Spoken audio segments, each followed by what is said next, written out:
Selain Kau tiada yang lain ada padaku di surga. Selain Kau tiada yang lain yang ku ingini di bumi, yang ku ingini di bumi. Sekalipun dagingku dan hatiku habis lenyap, gunung batuku dan bagianku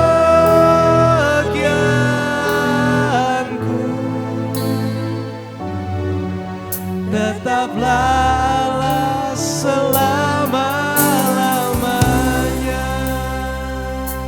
Selain Kau tiada yang lain. Selain Kau tiada yang lain ada padaku di surga. Selain Kau tiada yang lain yang ku ingini di bumi, yang ku ingini di bumi. Sekalipun dagingku dan hatiku habis lenyap, gunung batuku dan bagianku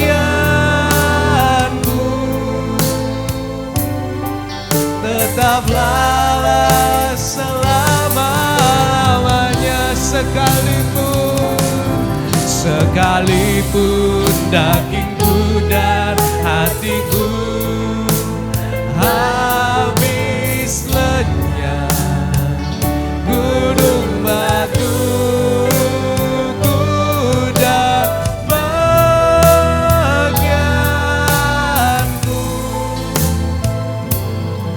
tetaplah selama-lamanya. Nyatakan dengan jujur kepada Dia. Sekalipun dagingku, hatiku habis lenyap, gunung batuku dan bagianku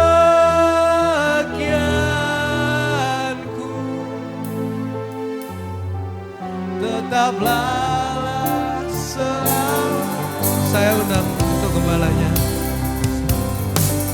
Sekalipun dagingku dan hatiku habis lenyap, gunung batuku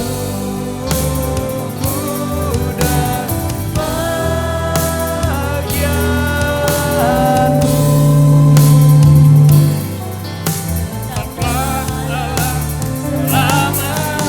Sekalipun dagingku, sekalipun dagingku dan hatiku habis lenyap, gunung batu dan Kau bagian kami Tuhan.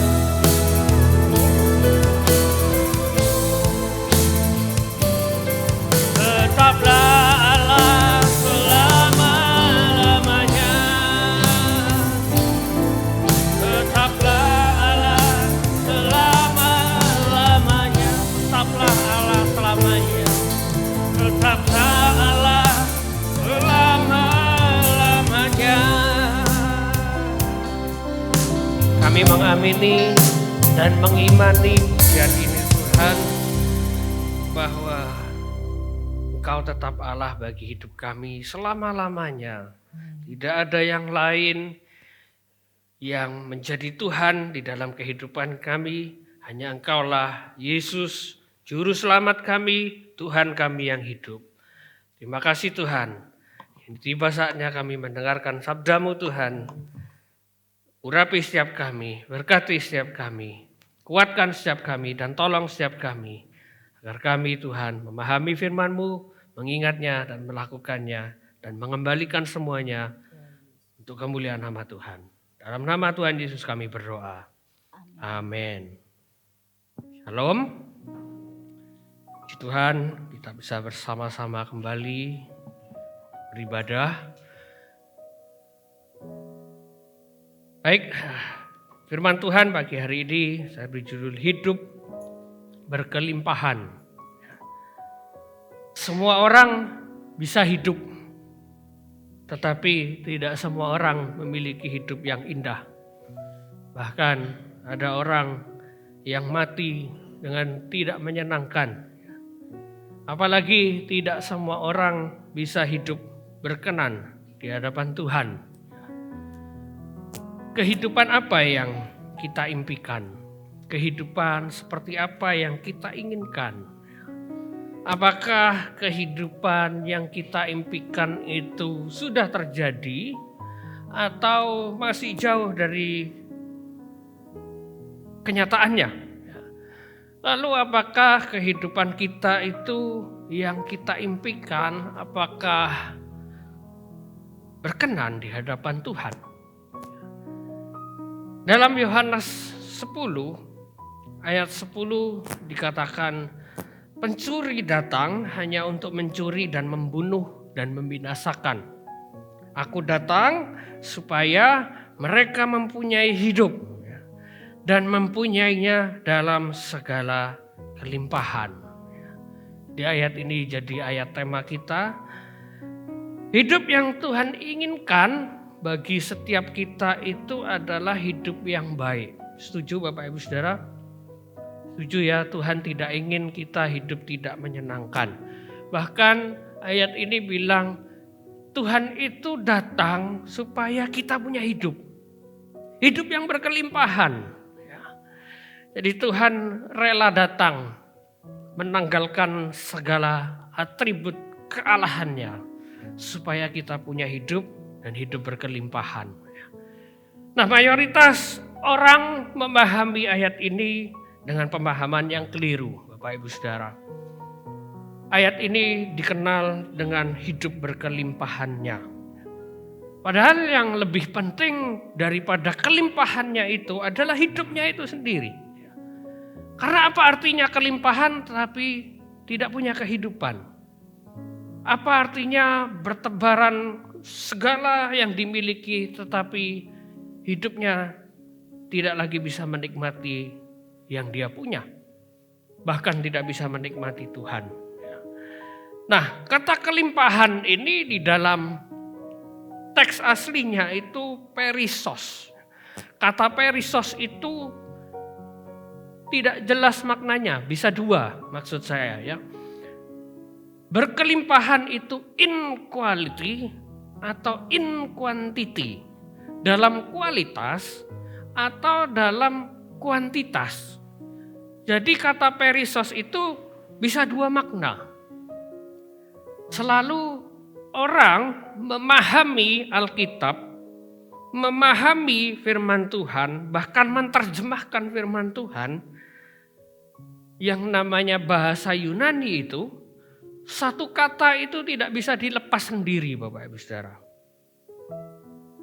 Saya dididik di dua sekolah teologi yang berbeda, karena harus pindah waktu itu saya, karena sekolah yang pertama tidak akreditasi, tetapi keduanya mengajarkan yang sama, soal memahami satu kata. Taat pada teks dan setia pada konteks untuk memahami satu kata. Artinya gini, satu kata itu tidak bisa dipahami sendiri, harus dipahami satu kalimat. Setelah itu, setelah dipahami satu kalimat, dipahami satu perikop cerita. Baru itu bisa ngerti kata itu maksudnya apa. Nah, kalau kita baca di dalam Yohanes 10, tidak ada kaitannya kelimpahan in quantity. Tidak ada kaitannya kelimpahan secara materi. Bapak Ibu bisa baca nanti di rumah. tidak ada sama sekali kaitannya dengan kelimpahan secara materi. Berarti ya yang satunya, inequality. Ya. Jadi Tuhan itu datang ke dunia supaya kita punya hidup dan mempunyai dalam segala kualitasnya. Jadi Tuhan itu ingin kita punya hidup yang berkualitas. Saya tidak bisa menyalahkan orang yang salah memahami. Karena memang kalimatnya berbunyi demikian. Ya. Otomatis gampang disalahpahami. Yang menerjemahkan juga tidak bisa disalahkan. Karena menerjemahkan satu bendel Alkitab tidak semudah yang dipikirkan. Makanya LAI menerbitkan terjemahan baru yang terus diupdate gitu ya. Walaupun sudah keluar terjemahan 2 dan masih banyak kontroversinya ya. Jadi lebih baik masih pakai yang lama gitu ya. Ya lebih baik dipelajari gitu ya. Nah, kekeliruan ini Bapak Ibu Saudara yang dipahami oleh orang-orang percaya umum dilakukan mereka gitu ya. Wah, hidup itu harus berkelimpahan. Kalau tidak berkelimpahan, kamu belum benar-benar Kristen. Kalau hidupmu tidak berkelimpahan, imanmu kosong. Kalau kamu belum kaya, berarti kamu mengikut Yesus belum sungguh-sungguh. Pada abad pertama, yang namanya pengikut Yesus, yang kaya itu cuma sedikit Bapak Ibu Saudara. Tuhan Yesus kalau kita mau baca kisahnya, yang mengikuti dia itu kalau enggak janda, orang miskin, orang sakit, sama orang punya banyak masalah. Yang kaya-kaya enggak pernah muncul Bapak Ibu Saudara. Sebutkan paling cuma satu kalimat. Pengikut Tuhan Yesus itu dari mana-mana saja. Mau kaya, mau miskin, silakan ikut Tuhan. Nah, orang-orang yang salah paham ini mereka ibadahnya tidak sungguh-sungguh hari-hari ini. Mereka ibadah sambil bekerja Bapak Ibu Saudara. Bisa sekarang ya ibadah sambil bekerja, bisa. Karena semua bisa diatur dari gadget. Orang di penjara aja bisa sambil kerja kok. Yang bandar-bandar narkoba itu kan ngaturnya dari handphone semua di dalam penjara. Apalagi cuman ibadah. Mereka bisa sambil kerja. Ya. Ketika firman Tuhan diberitakan, mereka sibuk dengan urusan pekerjaannya. Kelimpahan secara materi. Tapi bisa dipastikan orangnya sedang miskin dalam hal rohani. Karena firman Tuhan tidak sempat hinggap. Dicuri. Tuhan Yesus sudah kasih perumpamaan. Orang yang tidak mendengar itu akan dicuri. Suatu kali saya ke satu daerah Bapak Ibu Saudara naik pesawat. Dan pesawat itu harus di-delay selama 1 jam. Saya bersama dengan rekan yang lain. Ketika diumumkan pesawat itu di-delay, saya kecewa Bapak Ibu Saudara. Aduh, ini saya pulangnya bisa malam ini. Karena balik dari sana, nyampe bandara Surabaya, masih harus naik motor ke sini Bapak Ibu Saudara. Ini tengah malam ini. Tapi teman saya yang satunya, dia bilang, puji Tuhan. Kenapa kok puji Tuhan Pak? Karena di delay itu saya dapat job. Wah ini puji Tuhan. Yang di situ puji Tuhan, yang di sini tolong Tuhan. Jangan delay gitu ya. Belum selesai sampai situ Bapak Ibu Saudara. Karena itu jaraknya tidak terlalu jauh gitu ya. Saya harus transit di suatu daerah. Jadi pesawat itu terbangnya tidak terlalu tinggi. Masih bisa lihat lautan, masih bisa lihat daratan. Dia asik handphonean Bapak Ibu Saudara. Itu di atas pesawat Bapak Ibu Saudara. Saya melirik, dia duduk di sebelah saya, melirik di sebelahnya. Tuhan, kalau memang hidupku berakhir hari ini Tuhan. Ya sudah, apa boleh buat gitu ya. Yang di sini wah senyum-senyum saya lihat. Wah ini, dia berkelimpahan secara materi. Ya. Tetapi saya di satu sisi, Tuhan mungkin hidup saya sudah selesai gitu ya. Nggak apa-apalah gitu ya. Walaupun mati di usia muda, setidaknya saya mati dalam medan peperangan Tuhan. Mati dalam medan pelayanan Tuhan. Nggak apa-apa gitu ya. masih mati sedikit terhormat gitu kira-kira ya. Nah, jadi Bapak Ibu Saudara jangan salah paham dengan ayat ini. Ayat ini bukan bicara kelimpahan soal materi, tapi kelimpahan secara kualitas. Jadi kalau kita bilang ayat ini dibilang kelimpahan secara materi, silahkan. Asal kelimpahan di dalam Tuhan itu juga berimbang. Jangan kelimpahan hanya materi saja, lalu kelimpahan akan Tuhannya tidak ada Bapak Ibu Saudara. Wah, ini yang keliru gitu ya. Jadi ayat ini bisa dipahami baik kelimpahan materi, tapi yang paling penting adalah kelimpahan di dalam kualitas. Nah, Tuhan menginginkan kita punya hidup yang berkualitas. Coba kita menilai kehidupan kita. Apakah kehidupan kita sudah berkualitas di hadapan Tuhan? Gampangnya gini Bapak Ibu Saudara. Kalau Bapak Ibu Saudara hari ini dipanggil Tuhan, sudah siapkah kita melihat wajahnya lalu bilang, Tuhan aku sudah selesaikan dengan baik? Saya pribadi juga belum siap Bapak Ibu Saudara. Tapi mau tidak mau harus siap. Suka tidak suka harus siap. Karena tidak tahu kapan waktunya dipanggil. Waktu di pesawat itu saya berpikir, ya sudah. Kalau memang usia saya sudah sampai sini ya sudah gitu ya. Nggak takut gitu ya. Nggak takut, wah nanti kalau pesawatnya jatuh, saya sudah siap-siap Bapak Ibu Saudara. Pokoknya kalau pesawat jatuh aku mau tenang sebut nama Yesus selesai masuk surga. Nggak perlu panik. Karena yakin keselamatan itu ada di dalam Tuhan. Ya.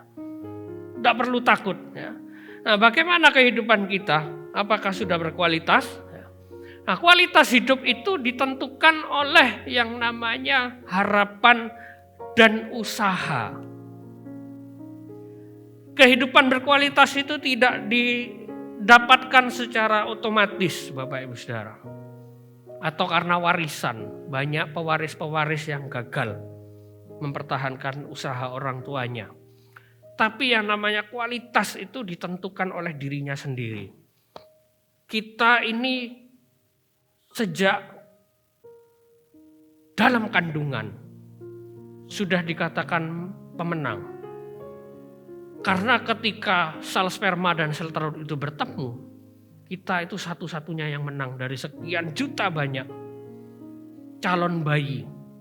Wah, dari situ sudah kelihatan kualitasnya. Karena tidak semua bisa lahir.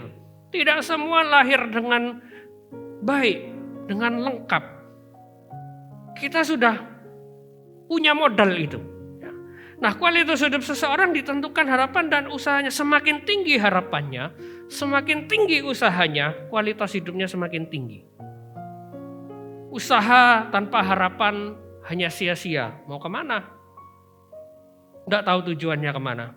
Usaha tanpa doa adalah sia-sia. Karena tidak ada perkenanan Tuhan. Tuhan itu dikatakan di dalam, kalau tidak salah, antara Mazmur atau Amsal. Tuhan itu memberi berkat kepada orang ketika tidur. Bukan ketika bekerja. Jadi banyak-banyak tidur, ya silakan Bapak Ibu Saudara. Bukan itu maksudnya. Ya. Doa tanpa usaha adalah sia-sia. Karena tidak ada perkenan juga, cuman doa. Tidak mau berusaha. Tidak ada faedahnya. Apa yang menjadi harapan kita Bapak Ibu Saudara? Kehidupan berkualitas itu seperti apa? Apa yang selama ini kita usahakan? Lalu apakah yang selama ini kita usahakan, kalau seandainya yang kita harapkan, yang kita usahakan lalu gagal, kita tidak pernah mencapai kualitas hidup itu, apa yang kita lakukan? Nah, di dalam Lukas 12 ayat 15 Tuhan sudah memperingatkan. Katanya lagi kepada mereka, berjaga-jagalah dan waspadalah terhadap segala ketamakan. Sebab walaupun seorang berlimpah-limpah hartanya, hidupnya tidaklah tergantung daripada kekayaannya itu. Tuhan itu memperingatkan. Hidup itu tidak bergantung dengan apa yang kita punya. Kita punya banyak, tidak bergantung pada itu. Kita punya sedikit, juga tidak bergantung kepada itu. Kualitas hidup seseorang tidak ditentukan berdasarkan materinya. Kenyataan membuktikan. Penelitian-penelitian Bapak Ibu bisa baca. Banyak orang kaya stres. Semakin kaya seseorang, semakin stres kehidupannya. Tingkat stresnya semakin tinggi. Stres finansial, belum lagi kesehatan mental, belum lagi fisiknya terganggu karena saking sibuknya, tidak pernah lagi menjaga kesehatan, stabilitas keluarganya hancur, hubungan dengan sesama manusia, dengan kerabatnya juga mungkin hanya diukur dengan apa yang dia punya. Makanya Bapak Ibu Saudara kalau lihat orang gila di pinggir jalan, waktu zaman COVID itu mereka sehat-sehat Bapak Ibu Saudara. Tapi banyak orang-orang yang saya kenal di luar kota ya, bukan di sini ya. Di luar kota itu ada beberapa orang yang saya kenal yang begitu kaya. Sampai satu kali mereka berobat, satu kali suntik itu 14 juta Bapak Ibu Saudara. Bayangin, satu kali suntik 14 juta. Itu 2 kali suntik mati orangnya Bapak Ibu Saudara. Ya, umur tidak ada yang tahu. Ya. Jadi apa yang menjadi pegangan kita di dalam kehidupan kita? Karena usaha itu tidak menentukan kualitas kita. Usaha dan harapan itulah yang menentukan kualitas kita. Ya. Di sini dikatakan usahamu sebesar apapun sampai jadi kaya, hidup itu tidak tergantung kepada kekayaan itu. Di bagian yang lain, harapan yang tertunda menyedihkan hati. Sorry, itu bukan Lukas. Ya. Harapan yang tertunda menyedihkan hati, Amsal ini. Tetapi keinginan yang terpenuhi adalah pohon kehidupan. Usaha tapi tidak punya harapan Bapak Ibu Saudara. Ngapain juga? Kerja terus. Tapi tidak punya harapan. Maka ketika pekerjaannya itu ada masalah, pupuslah dia. Selesailah dia berhenti bekerja. Karena punya harapan. Orang bekerja harus punya harapan. Harapannya apa? Mungkin ngasih makan istrinya, anaknya. Atau mungkin mencapai kesuksesan. Itu harapan Bapak Ibu Saudara. Jadi dari kalimat ini bisa dibilang harapan yang tertunda itu adalah pohon kematian. Karena keinginan hati yang terpenuhi adalah pohon kehidupan. Artinya hidup itu tidak hanya bergantung kepada harapan saja. Aku cuma berharap, aku pengen kaya, tapi tidak kerja-kerja. Aku kepingin sehat, tapi tidak ada usaha. Aku kepingin dekat dengan Tuhan, tapi tidak pernah berdoa. Keinginannya banyak, tapi usahanya tidak ada. Jadi Bapak Ibu Saudara, usaha dan harapan itu harus berjalan berbarengan. Nah, apa yang ada dalam pikiran kita jika apa yang kita harapkan atau yang kita andalkan atau yang kita pegang selama ini tidak bisa menyelamatkan kita atau tidak bisa menolong kita. Kita punya teman, punya kekayaan, punya segala macamnya. Lalu ketika ada masalah tidak bisa menolong kita. Mungkin kita juga berdoa. Kita rutin berdoa, bahkan seperti Daniel 3 kali berdoa. Tetapi ketika ada masalah, Tuhan tidak segera tolong. Apa yang ada dalam pikiran kita? Apa yang jadi respon kita? Kalau apa yang kita andalkan selama ini tidak bisa menolong kita. Yohanes 10 ayat 10 mengatakan begini. Pencuri datang hanya untuk mencuri dan membunuh dan membinasakan. Jadi ayat ini Bapak Ibu Saudara, ada 2 hal yang berbeda. Yang pertama pencuri datang, yang kedua Tuhan Yesus datang. Kedua-duanya punya agenda masing-masing. Tuhan Yesus ingin memberi hidup, pencuri ini ingin mencuri, membunuh, dan membinasakan. Ada satu sosok pencuri yang berusaha. Pencuri ini bukan hanya iblis. Boleh dikatakan iblis, tapi saya yakin iblis itu sudah dilucuti kekuasaannya ketika Tuhan Yesus mati di atas kayu salib bagi setiap kita. Setuju Bapak Ibu Saudara? Iblis tidak punya kuasa atas orang-orang percaya. Kalau hidup kita masih takut-takutan, wah ini jangan-jangan saya lagi ketempelan setan ini gitu. Ini jangan-jangan usaha saya sepi karena ada penunggunya di sini. Kita belum benar-benar percaya. Karena kalau orang sudah percaya, Tuhan tebus, Tuhan beli, lunas dibayar, kan tidak mungkin setan masih nyicil kita Bapak Ibu Saudara. Tidak mungkin. Tuhan sudah beli kok. Yohanes 17 mengatakan tidak ada seorang pun yang bisa merebut kita dari tangan Tuhan, dari kasih Tuhan. Di bagian yang lain tidak ada siapapun yang bisa memisahkan kita dari kasih Tuhan. Amin. Tidak ada yang bisa.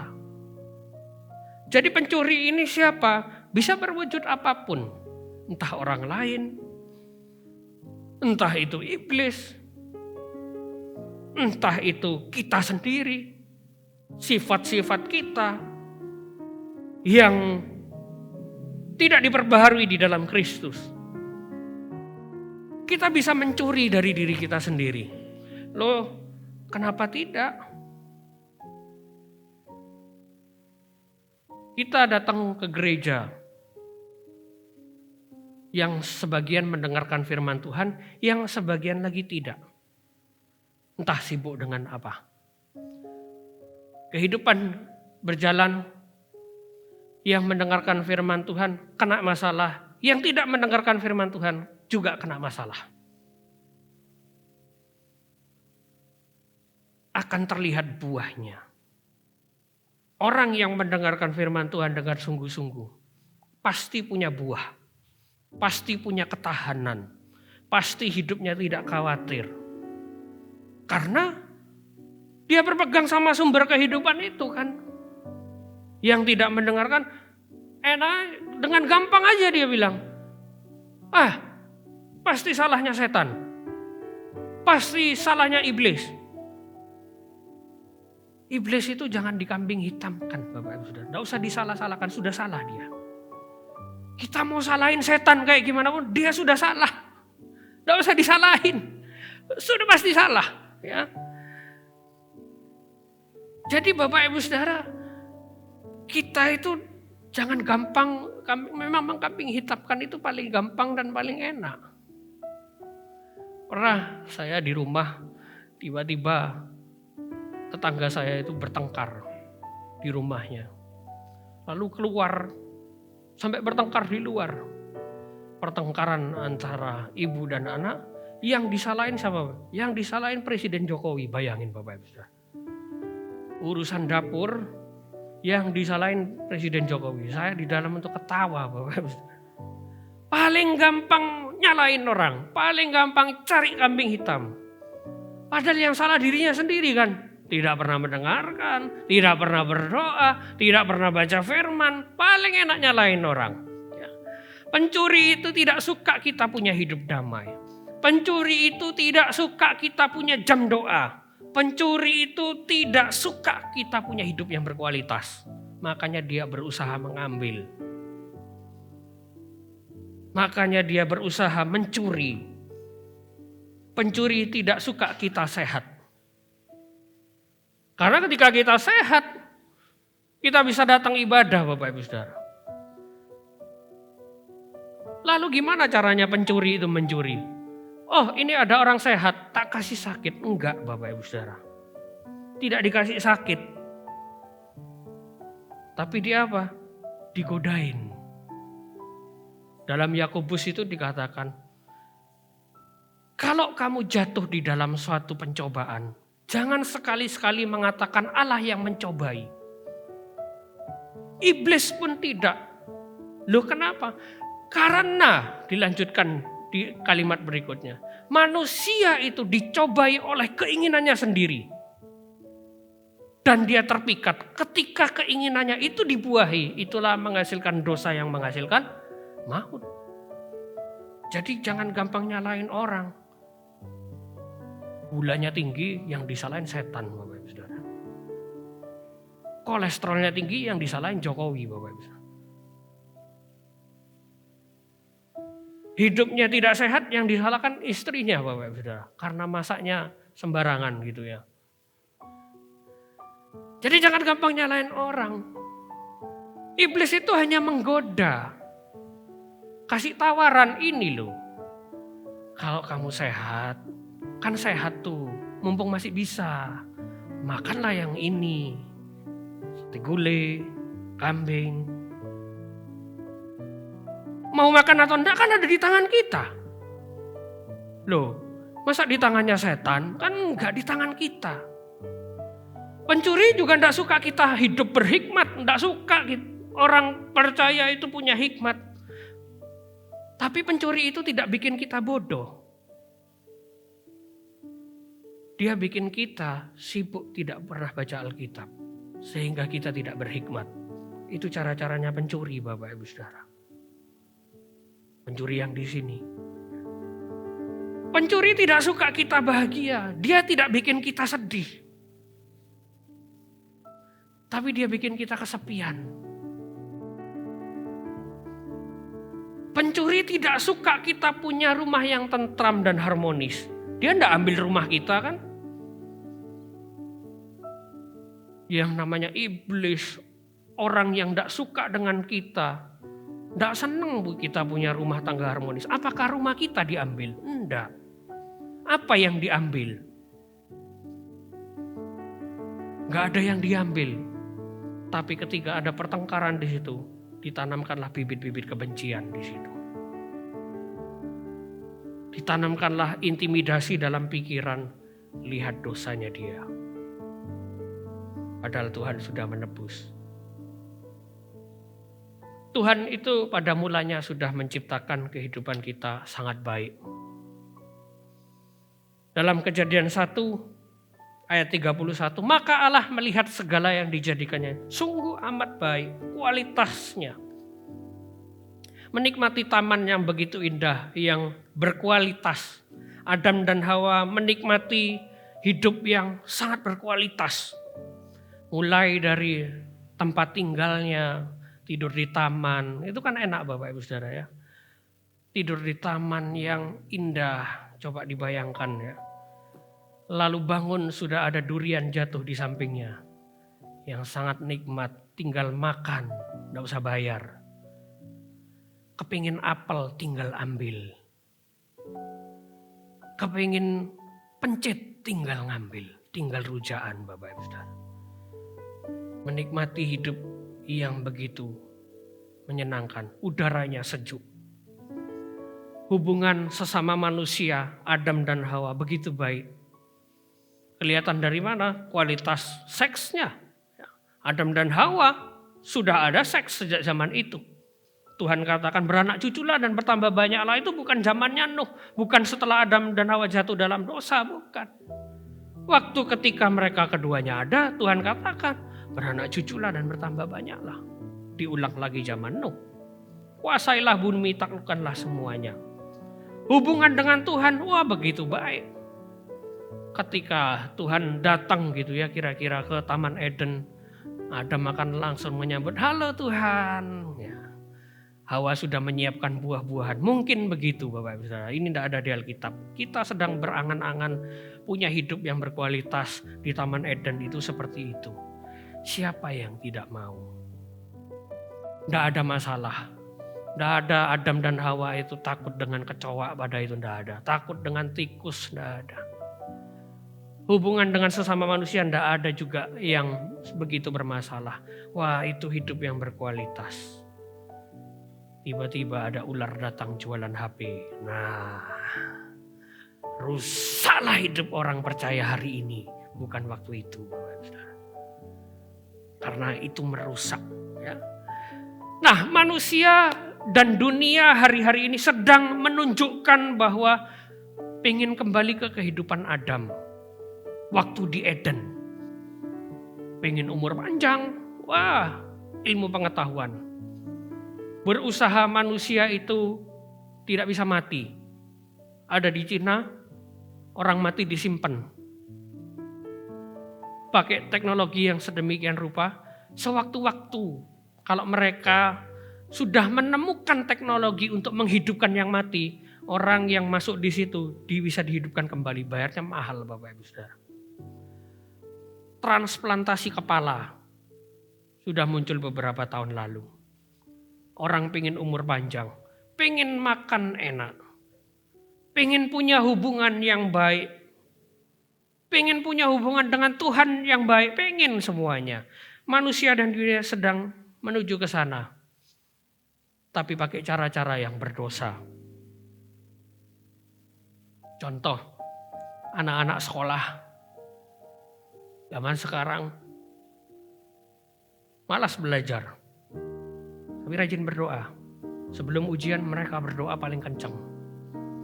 Karena diajarin di gereja, sebelum ujian berdoa. Mamanya ngingetkan, nantinya sebelum ujian berdoa. Tapi tidak disuruh belajar, Bapak Ibu Saudara. Padahal pada abad pertengahan dikenal ora et labora. Bekerja dan berdoa, belajar dan berdoa. Orang kerja juga sama, Bapak Ibu Saudara.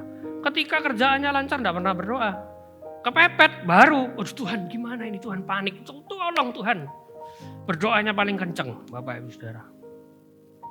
Zaman dulu, zaman abad pertengahan tahun 1500-an sampai ya sekitar 1800-an. Orang tua yang punya anak yang pinter pasti dimasukkan teologi ya. Itu pasti. Kita tahu ada Blaise Pascal, penemu rumus apa? Rumus Pascal, enggak tahu rumus apa itu, Bapak. Archimedes, Isaac Newton, itu semuanya teolog semua, Bapak Ibu Saudara. Baru setelah masuk sekolah teologi ya, disekolahkan ilmu yang lain karena zaman dulu teologi itu mother of science. Semua ilmu berasal dari teologi. Sekarang kebalik, Bapak Ibu Saudara. Tidak keterima di Surabaya, masukkan sekolah Alkitab. Wih, ini anakku paling nakal ini. Ini kalau dimasukkan bisnis, ini 1 tahun leren. Masukkan sekolah Alkitab biar dihajar di sana. Keluar jadi hamba Tuhan tidak berkualitas.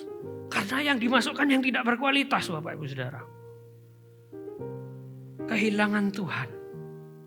Mabuk agama. Orang bisa membunuh karena agama. Orang bisa membenci karena agama. Agamanya beda.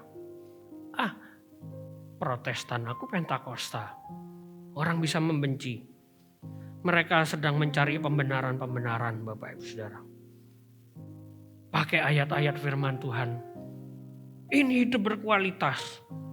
Bahkan ada beberapa waktu lalu saya lihat sebuah podcast. Orang Kristen, pendetanya 2 di situ. Orang pendetanya 2, ada satu orang Yahudi. Mereka tanya ke orang Yahudi, orang Yahudi hari ini bayar perpuluhan enggak? Orang Yahudi bilang, enggak. Mereka semua ketawa di situ. Menertawai orang-orang Kristen yang bayar perpuluhan, itu saya yakin. Menertawai ajaran-ajaran yang masih menekankan perpuluhan. Loh, ayatnya itu tentang perpuluhan tidak pernah dihapus kok. Ya berarti masih berlaku kan sampai hari ini. Mereka ketawa, mereka cari pembenaran-pembenaran. Mereka bilang Adam dan Hawa itu bayar perpuluhan sama Tuhannya gimana? Loh ini kan perubahan yang kelihatan gitu loh Bapak Ibu Saudara. Pakai ayat itu ngawur. Diterapkan untuk mencari pembenaran. Wah, aku ke gereja kok. Aku ibadah kok. Tapi kok hidupku tidak berkualitas? Pertanyaannya, di gereja ngapain? Puji Tuhan enggak?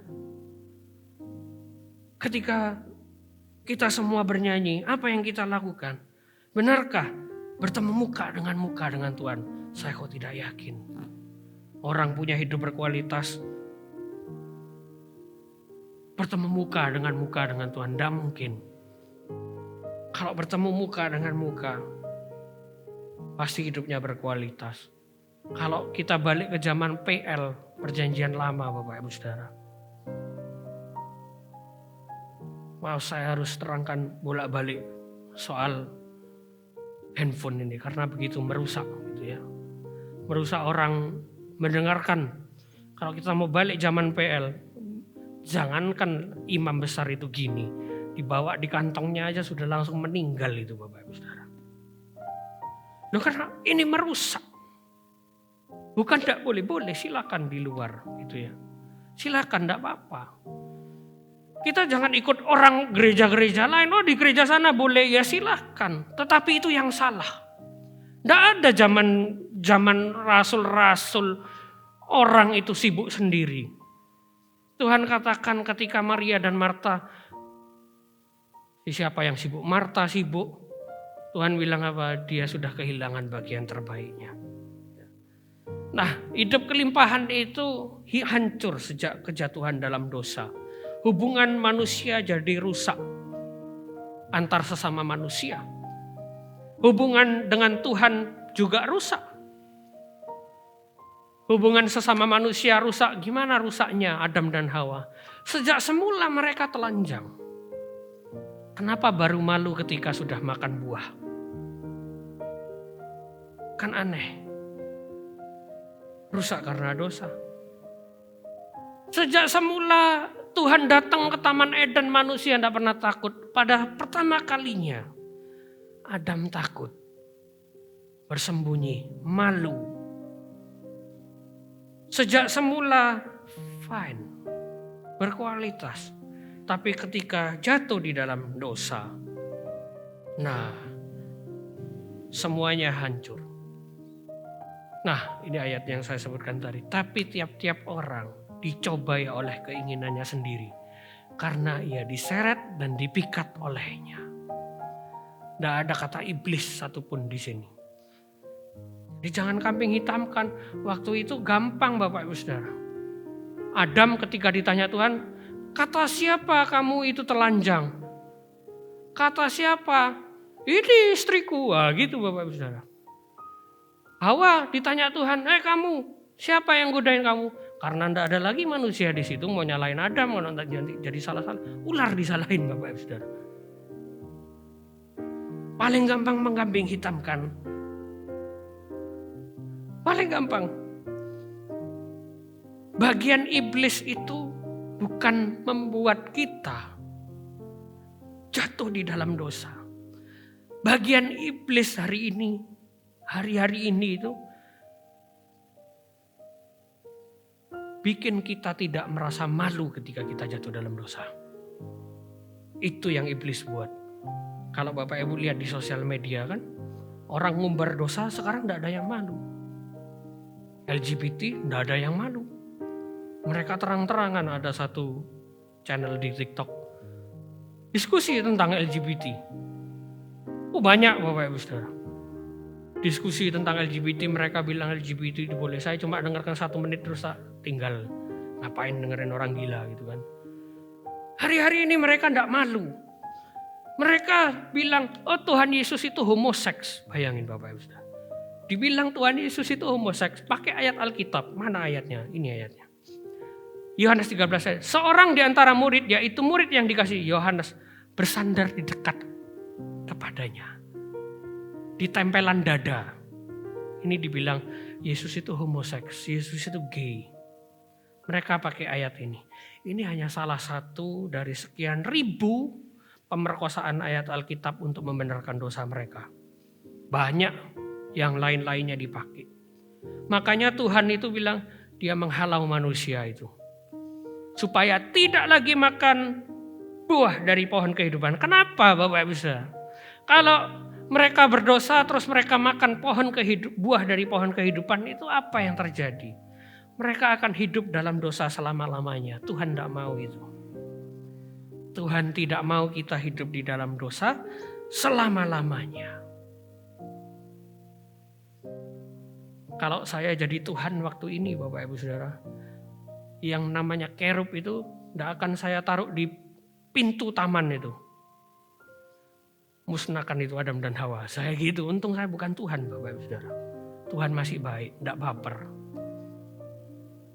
Aku ciptakan itu supaya mereka hidup menyenangkan, tapi mereka lukai. Tapi dia bukan Tuhan yang baper. Dia rela turun supaya kita punya hidup.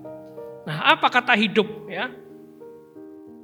Jangan khawatir, masih panjang firman Tuhan Bapak Ibu Saudara. Kata hidup itu adalah zoe di dalam teks Yunaninya. Apa kata zoe itu? Hidup seperti apa ya, yang Tuhan pingin di dalam kehidupan kita. Ya. Memang di dalam tulisan-tulisan Yohanes, kata zoe itu adalah hidup setelah kebangkitan. Jadi nanti setelah kita mati, dibangkitkan oleh Tuhan Yesus, itulah zoe. Gitu ya. Kalau teksnya Yohanes. Tetapi teks lainnya tidak pernah berbunyi itu. Konteksnya Yohanes. Ya. Kenapa kok Yohanes ngomong zoe itu hidup setelah kebangkitan? Karena Yohanes itu ingin menyatakan Yesus itu Tuhan. Yang tidak pernah kalah sama maut. Itu poinnya Yohanes. Titik beratnya di situ. Tapi kalau kita lihat di dalam Lukas, Filipi, zoe itu juga jalan kehidupan. Artinya hidup kita hari ini. Jadi Tuhan datang itu tidak cuma kita pengen selesai hidup, mati, nanti dibangkitkan, masuk ke surga, ke kerajaan surga sana. Bukan itu. Tapi jalan kehidupan kita hari ini. Di bagian yang lainnya, Timotius, Filipi juga dikatakan zoe itu kehidupan jiwa, kekuatan hidup. Itu artinya zoe. Jadi hidup berkelimpahan dan berkualitas itu bukan dimulai nanti. Murid-murid ketika Tuhan Yesus naik ke surga itu murid-murid kan gini, kapan Tuhan engkau akan memulihkan kerajaan Israel? Harapan mereka adalah kepingin semuanya itu selesai. Kiamat sudah selesai. Pulih kerajaan Israel. Mereka kepinginnya gitu Bapak Ibu Saudara. Jadi mereka ingin segera kiamat selesai. Supaya apa? Tuhan itu datang memerintah sebagai raja, kita hidup damai. Itu maksud mereka. Tetapi Tuhan tidak katakan, no. Kamu akan jadi muridku, jadikanlah semua bangsa muridku. Jadi hidup berkelimpahan itu dimulai hari ini. Bahkan dimulai dari kemarinnya lagi, dan kemarinnya lagi. Bagaimana kehidupan kita?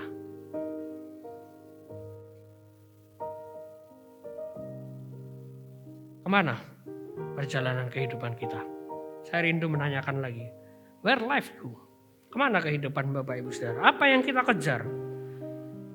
Apa yang kita kejar? Apa yang kita pengen cari dalam kehidupan ini? Kehidupan seperti apa? Mau kemana kehidupan kita? Dunia menawarkan pintu yang begitu lebar, tapi Tuhan menawarkan pintu yang sempit, yang sesak. Dalam Matius 7 ayat 13-14, masuklah melalui pintu yang sesak. Tuhan menawarkan pintu yang sempit dan sesak. Tetapi di balik pintu itu, ketika kita lewat jalan yang sesak itu, mungkin kita akan kesulitan jalan. Mungkin kita hidup dalam penderitaan, dalam harus menaklukkan ego kita. Mungkin kita harus sabar. Mungkin kita harus berusaha lepas dari dosa. Tetapi di balik pintu itu, ada hidup berkualitas. Apa yang Bapak Ibu Saudara kejar? Firman Tuhan katakan berjaga-jagalah dan berdoalah. Roh memang penurut tapi daging lemah. Daging kita lemah. Tapi kabar baiknya ada roh yang ada di dalam kita lebih besar daripada roh yang ada di dunia ini. Syaratnya apa? Jadi anak. Kalimat atasnya, kamu berasal dari Allah, anak-anakku. Nah, kalau orang disebut anak, maka dia dibilang roh yang ada di dalam kamu lebih besar daripada roh yang ada di dunia ini. Syaratnya harus jadi anak. Anak yang seperti apa? Anak yang seperti apa? Anak yang disesah, anak yang dihajar, anak yang dididik. Sekali lagi, where life go? Kemana kehidupan kita? Jadi anak-anak Tuhan kah? Atau jadi yang lain? Dalam Bilangan 33 ayat 19. Ini berbunyi demikian. Mereka berangkat dari Ritma lalu berkemah di Rimon Peros. Jadi ini salah satu perhentian bangsa Israel ketika mereka eksodus dari Mesir menuju ke tanah Kanaan. Mereka berhenti di suatu daerah yang namanya Rimon Peros. Mungkin sebagian besar dari kita baru kali ini membaca ayat ini, ya. Saya juga malas ketika baca kitab Bilangan, Bapak Ibu Saudara. Kalau isinya tidak silsilah, tempat-tempat tujuan, wah itu pelajarnya setengah mati, Bapak Ibu Saudara. Tapi dari sini kita bisa belajar. Poinnya adalah Rimon Peros itu punya arti dua. Rimon itu adalah delima, buah delima. Yang suka bikin kue pasti tahu buah delima. Peros itu belah. Ini bukan belah duren, Bapak Ibu Saudara, bukan belah delima gitu ya. Maknanya apa Rimon Peros itu ya? Rimon Peros itu adalah buah delima yang dipecah belah. Dan dari buah delima itu muncullah banyak biji. Jadi Tuhan itu menginginkan orang-orang Israel itu seperti buah delima ini. Sebelum masuk ke tanah perjanjian. Apa maknanya? Hidup yang berbuah. Hidup yang berkualitas, hidup yang berbuah. Apa yang kita hasilkan dalam kehidupan kita? Buah-buah kerajaan Allah? Atau buah-buah yang lain? Dan tidak cukup sampai di situ, Bapak Ibu Saudara. Tidak hanya ini sebagai sekedar perhentian selesai, enggak, Bapak Ibu Saudara. Baju gamis imam besar ketika masuk ke dalam bait Allah itu ada salah satu ornamen dari buah delima. Jadi Tuhan itu kepingin orang Israel itu sebelum menghadap Tuhan bawa buah-buah kehidupannya. Jadi tidak sembarangan Bapak Ibu Saudara. Oh enak aja imam besar masuk. Enggak. Baju imam besar itu kan ada macam-macam pernak-perniknya. Itu simbolnya satu-satu. Salah satunya delima itu. Dan tidak cukup sampai di situ. Tiang-tiang bait suci itu, Bapak Ibu bisa baca di 1 Raja-Raja 7 ayat 18. Itu ada delimanya. Ada buah delimanya yang menghiasi. Supaya apa? Supaya orang Israel mengerti bait suci yang benar itu bait suci yang berbuah. Delima yang sudah matang itu warnanya merah, merona, sedap dipandang, bentuknya bulat, dipenuhi banyak biji. Ini menyimbolkan panen yang berlimpah. Allah menginginkan kita punya hidup yang berkelimpahan. Hidup berkelimpahan itu seperti apa? Hidup yang berbagi, hidup yang berbuah bagi orang lain. Dalam Yohanes 1, bukan Bilangan ya. Di dalam Dia ada hidup dan hidup itu adalah terang manusia. Terang itu bercahaya di dalam kegelapan dan kegelapan tidak menguasainya. Hidup berkualitas itu Bapak Ibu Saudara, itu dianugerahkan. Kita punya hidup yang lebih daripada orang lain Bapak Ibu Saudara. Bikin hidup lebih hidup. Nah itu rokok Bapak Ibu Saudara. Tuhan itu bukan bikin hidup kita lebih berkualitas, punya hidup yang lebih, supaya kita bisa berbagi dan kegelapan tidak menguasainya. Miris kalau lihat kehidupan orang Kristen zaman sekarang. Punya banyak talenta, punya banyak hal, punya apa yang orang lain tidak punya. Punya macam-macam Bapak Ibu Saudara, tetapi tidak berani berbagi. Tidak berani untuk melayani. Tidak berani untuk membagikan apa yang mereka punya. Mereka terlalu khawatir. Bapak Ibu Saudara, kalau hidup kita khawatir dengan apa yang kita punya, bisa jadi ini akar masalahnya. Kita belum tinggal di dalam Yesus. Karena kita gampang khawatir. Kalau kita tinggal di dalam Yesus, tidak mungkin khawatir. Loh kenapa? Karena kita melekat kepada sumber kehidupan itu, Bapak Ibu Saudara. Apa yang Tuhan ambil, kita tidak akan khawatir. Apa yang Tuhan minta, apa yang orang lain minta, kita tidak pernah khawatir. Karena kita punya sumber kehidupan. Kalau kita tinggal di dalam Yesus itu, maka kekhawatiran akan kekurangan di dalam kehidupan ini tidak punya tempat di dalam kehidupan kita. Kita tidak akan khawatir kekurangan materi, tidak akan khawatir kekurangan waktu, tidak akan khawatir kekurangan uang dan tenaga. Bikin hidup itu lebih hidup. Bapak Ibu Saudara, beberapa waktu lalu ini istri saya sibuk bekerja, saya harus di rumah dan kita kehilangan banyak waktu bersama gitu ya. Saya sama istri saya ketemunya cuma sebentar. Sore itu pun kalau tidak ada kegiatan. Kalau tidak ada kegiatan, malam sudah langsung tidur gitu ya. Waktunya hampir habis gitu ya. Tapi puji Tuhan, saya tidak pernah merasa takut gitu ya, kehilangan dia gitu ya. Karena saya percaya ketika kita memberikan hidup untuk Tuhan, memberikan hidup untuk melayani orang lain, Tuhan tidak akan pernah mengecewakan. Ya. Dan puji Tuhannya, kami dikaruniai anak ketiga, Bapak Ibu Saudara. Ya.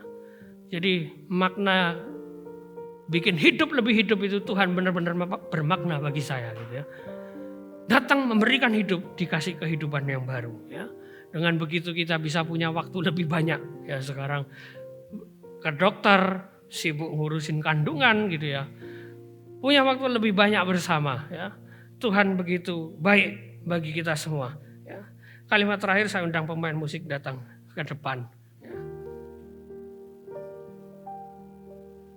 Sukses stop when you stop dreaming.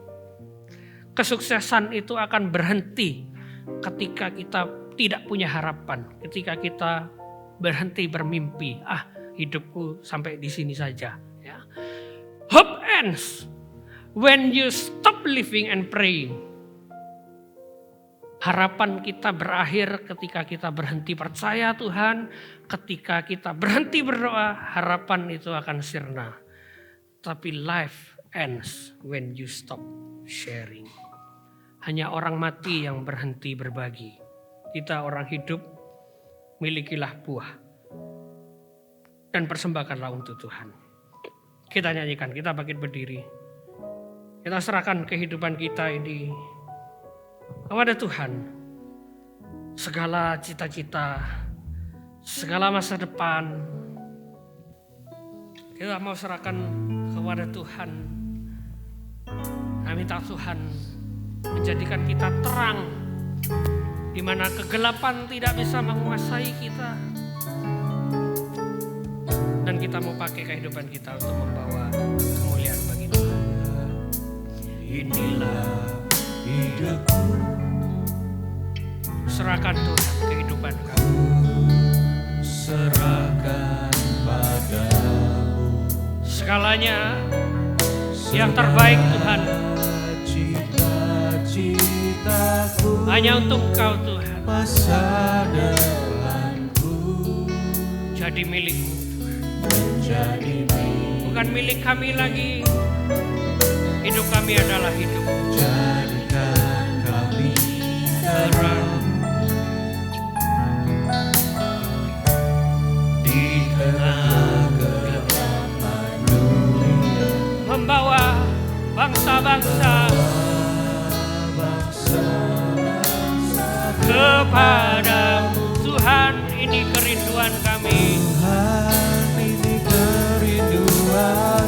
Bagimu Tuhan seluruh hidup.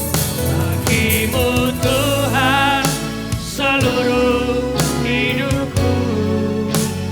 Pakailah Tuhan bagi kemuliaan. Genapi seluruh rencanamu sampai bumi. Bagimu Tuhan seluruh hidupku. Bagimu Tuhan seluruh hidupku. Pakai kami Tuhan. Pakailah Tuhan bagi kemuliaan. Genapi seluruh rencanamu sampai bumi penuh kemuliaan. Kita renungkan kehidupan kita sejenak. Kemana perjalanan kehidupan kita? Apa yang kita cari? Apa yang kita hasilkan selama ini? Benarkah yang kita hasilkan adalah hidup yang berkualitas? Dan kita pertanyakan lagi, apakah kualitas itu sesuai dengan standarnya Tuhan? Sesuai dengan kualitasnya Tuhan? Saya yakin kita semua jauh dari standarnya Tuhan. Tapi bukan berarti kita berhenti berusaha. Bukan berarti kita tidak perlu berusaha. Yang perlu kita lakukan adalah duduk diam di kaki Tuhan. Mengangkat tangan, mengulurkan tangan kepada Tuhan, minta tolong kepada Tuhan, dan katakan, Tuhan, aku ingin hidupku berkualitas. Tuhan, aku rindu punya hidup yang berkualitas, yang sesuai dengan standarnya Tuhan, yang membawa kemuliaan bagi nama Tuhan, yang memberkati sesama kami, yang berbuah-buah, yang bisa dinikmati orang lain. Dan pada akhirnya nanti Tuhan, kami kembalikan untuk kemuliaan nama Tuhan. Dalam nama Tuhan Yesus, kami serahkan kehidupan kami Tuhan. Pakai kami, layakkan kami Tuhan. Seluruh hidupku, pakai kami Tuhan. Bagi kemuliaan, genapi seluruh rencanamu sampai bumi. Bagimu Tuhan seluruh kehidupan kami. Bagimu Tuhan seluruh hidupku. Pakailah Tuhan bagi kemuliaan. Kami rindu Kau pakai Tuhan. Genapi seluruh rencanamu sampai bumi. Genapi seluruh rencanamu Tuhan. Genapi seluruh rencanamu sampai bumi. Sekali lagi, genapi seluruh rencanamu Tuhan. Genapi seluruh rencanamu sampai bumi penuh kemuliaan. Terima kasih Tuhan. Kalau pagi hari ini kami boleh ada di hadapan hadirat-Mu. Kami tahu semua yang terjadi karena kasih karunia-Mu ya Tuhan. Kami boleh Engkau himpunkan bersama-sama di tempat ini. Terima kasih untuk kehadiran-Mu di tengah-tengah kami yang memberkati kami pagi hari ini. Tuhan, kami boleh mempersembahkan semua yang kami lakukan di hadapan-Mu. Untuk kemuliaan-Mu ya Tuhan. Dan kami percaya Engkau akan terus memimpin kami, menolong kami pada hari-hari yang mendatang.